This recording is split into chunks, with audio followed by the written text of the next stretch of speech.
जय श्री महाकाल आप सभी लोगों को। क्या ये ज़रूरी है कि भगवान की कृपा प्राप्ति के लिए साधना, तंत्र मंत्र इन्हीं का सहारा लिया जाए? क्योंकि जाने अनजाने, चाहे अनचाहे, हम लोगों ने कहीं ना कहीं ये बना दिया है कि ईश्वर की कृपा प्राप्ति का एकमात्र साधन केवल और केवल तंत्र है, जो कि पूर्ण रूप से गलत नहीं है। आज के समय में, विशेषकर कलयुग को ध्यान में रखते हुए, ये कहना गलत नहीं होगा कि तंत्र भगवत कृपा प्राप्ति का सरल, सटीक और सूक्ष्म मार्ग है। परंतु जैसा कि आप सभी लोगों को पता है कि कालखंड में विभिन्न प्रकार के तांत्रिकों द्वारा, और कालखंड ही क्यों, आज के समय में भी ऐसे अनेक प्रकार के तांत्रिक हैं जिन्होंने अपने सुकर्मों से तंत्र की छवि को ऐसा धोया है कि आज की डेट में तंत्र ईश्वर कृपा प्राप्ति का माध्यम तो छोड़ दीजिए, आज की डेट में तंत्र की केवल इतनी पहचान रह गई है कि पैसे दो, अपना काम करो, ख़त्म करो। और ये वास्तविकता है। मैं यहाँ पर उस बात का खंडन करने के लिए ये वीडियो बना रहा हूँ, जो बात मुझसे एक पूछी गई थी कि क्या ज़रूरी है कि अगर भगवान की प्राप्ति करनी है तो उसके लिए तांत्रिक बनना पड़ेगा? अगर ज़रूरी है तो बताइए।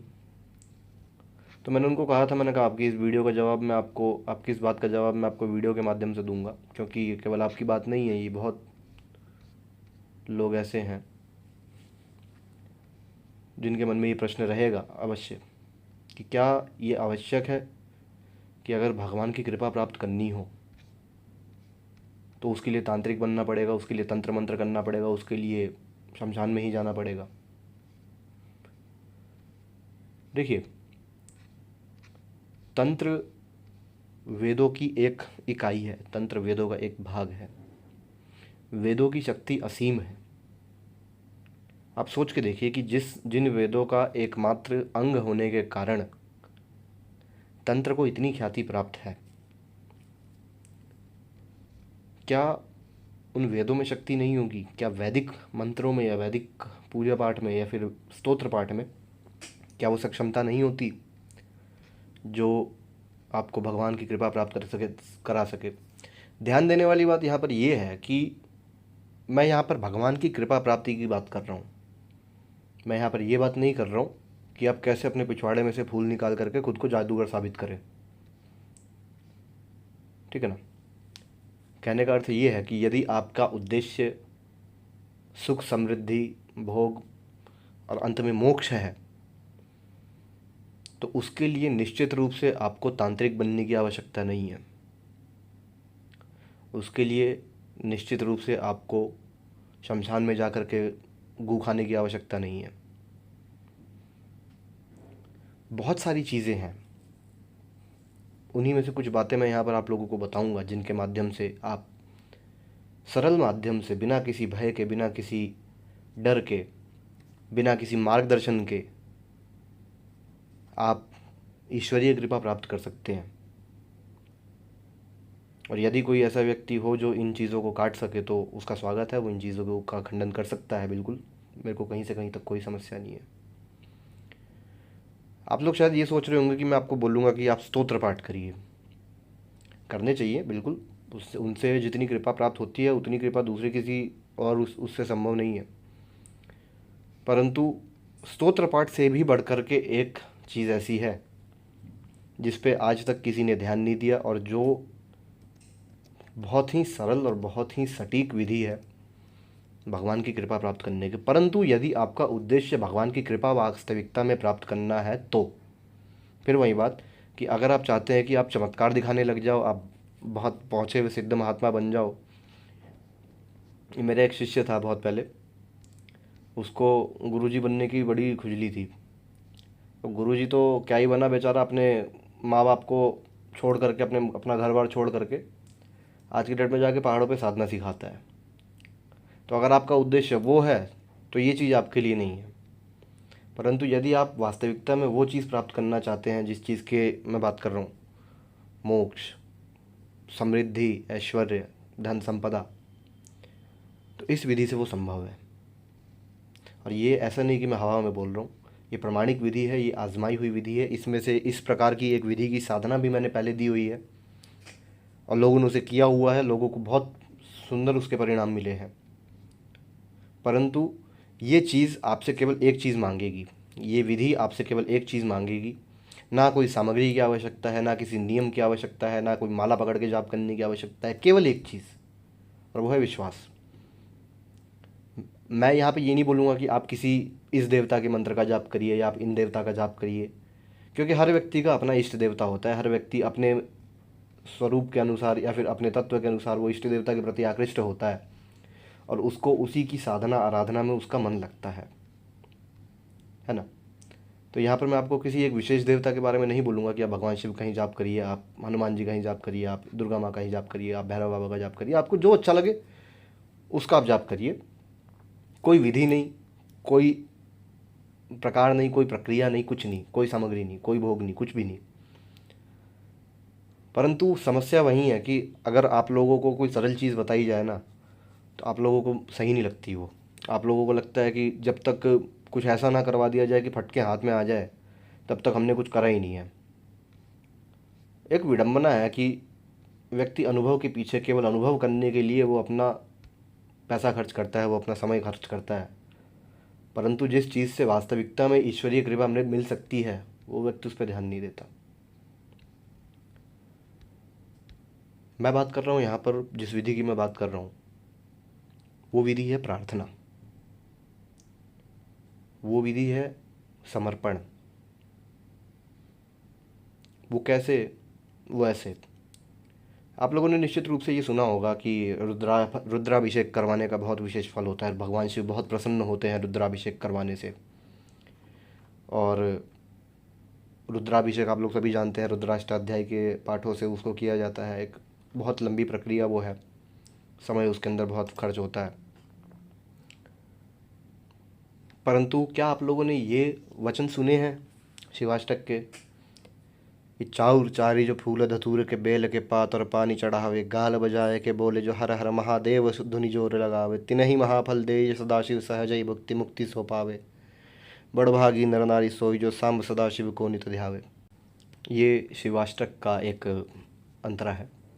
इसका अर्थ सरल शब्दों में ये है, वैसे तो मेरे को नहीं लगता कि इसके अर्थ में आप लोगों को समझने में कोई समस्या हुई होगी, परंतु सरल शब्दों में इसका अर्थ ये है कि जो चावल के 4 दाने चढ़ा करके, धतूरे का फूल चढ़ा करके, बेल पत्र चढ़ा करके, जो अपने गालों को बजा करके हर हर महादेव का जाप करता है, उसे भगवान शिव प्रसन्न होकर के महाफल प्रदान कर देते हैं। तिनहि महाफल दे ये सदाशिव सहज ही भुक्ति मुक्ति सो पावे।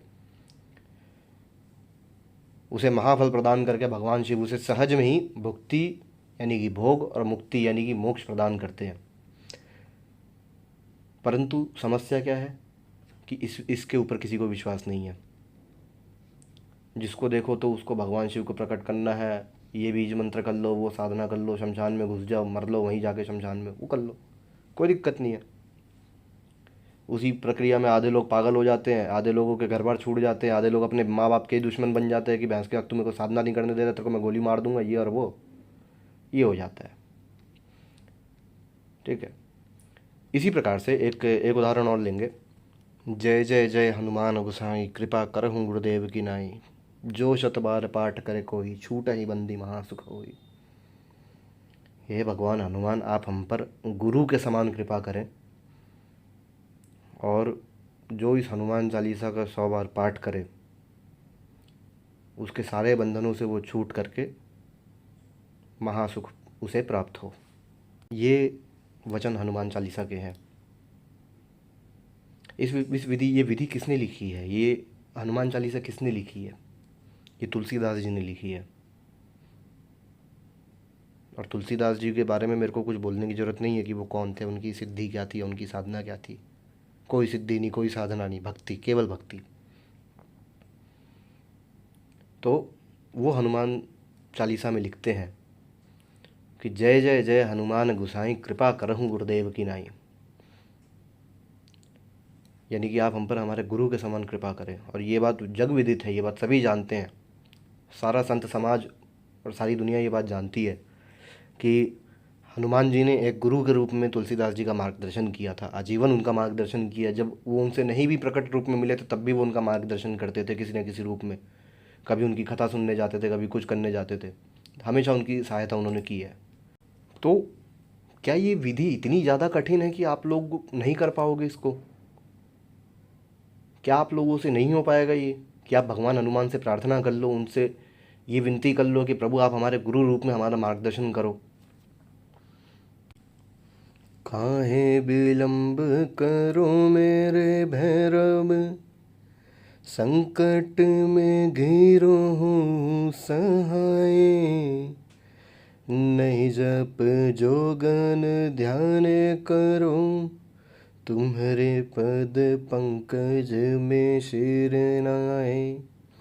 खेलत खाए अचेत के रऊ ममता मद लोभ रहे तन छाए। हेरत पंथ रहो निशि बासर, कारण कौन विलंब लगाए। ये भैरव प्रार्थना है, हो सकता है आप लोगों ने सुना होगा, नहीं सुना होगा।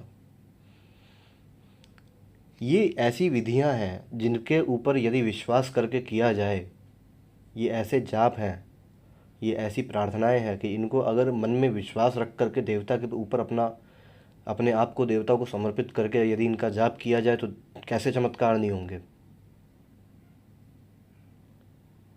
कैसे चमत्कार नहीं होंगे।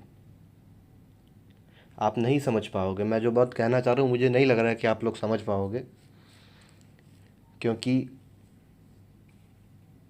मैं अकेला नहीं समझा सकता आप लोगों को, मेरे बस की नहीं है। मैं जितना मेरे से हो सकता है उतना मैं करता हूँ, लेकिन उसके बावजूद जब लोगों के सवाल देखता हूँ, जब लोगों के कमेंट देखता हूँ, उनकी वाणी, उनकी मानसिकता देखता हूँ, तो मुझे नहीं लगता है कि आप लोग समझ पाओगे ये चीज़ों, और मैं समझा भी नहीं पाऊँगा। परंतु मैं यही बात आप लोगों से कुल मिला करके कहना चाह रहा हूँ कि यदि आप देवता की कृपा वाकई में प्राप्त करना चाहते हो तो तंत्र मंत्र विधि विधान छोड़ करके इन स्तुतियों पर, इन प्रार्थनाओं पर आप गौर करिए, इनका जाप करके इनके पाठ करिए। ये ऐसा नहीं है कि आपने आज इनको पढ़ना शुरू किया तो ये कल से आप लोगों को झटके देना शुरू कर दे कि चमत्कार हो जाएगा, ऊपर से छप्पर फाड़ करके सोना बरस जाएगा, नहीं होगा। लेकिन इनके जो परिणाम होंगे, इनके जो कृपा होगी, देवता का जो आशीर्वाद होगा, वो ऐसा होगा, वो इतना अखंड होगा, इतना प्रचंड होगा कि ना आपका कोई तांत्रिक जीवन में कुछ बिगाड़ पाएगा, ना आपको कोई नकारात्मक ऊर्जा आजीवन कभी परेशान कर पाएगी। बाकी घूम फिर कर के बात वही है, मानना ना मानना आप लोगों के हाथ में है। अगर आप लोग चाहते हैं तो वो कमेंट्स में पूछ लीजिएगा कि कौन से देवता के लिए किस स्तोत्र में क्या प्रार्थना है, मैं आप लोगों को बता दूंगा। अगर आप हो सके तो उन स्तोत्रों का पाठ करिए, अगर नहीं हो सके तो केवल उस प्रार्थना का पाठ कर लीजिए जो उसमें दी गई है। अभी के लिए इस वीडियो में केवल इतना ही। जय श्री महाकाल। आप सभी लोगों को स्वस्थ रहें, सुखी रहें।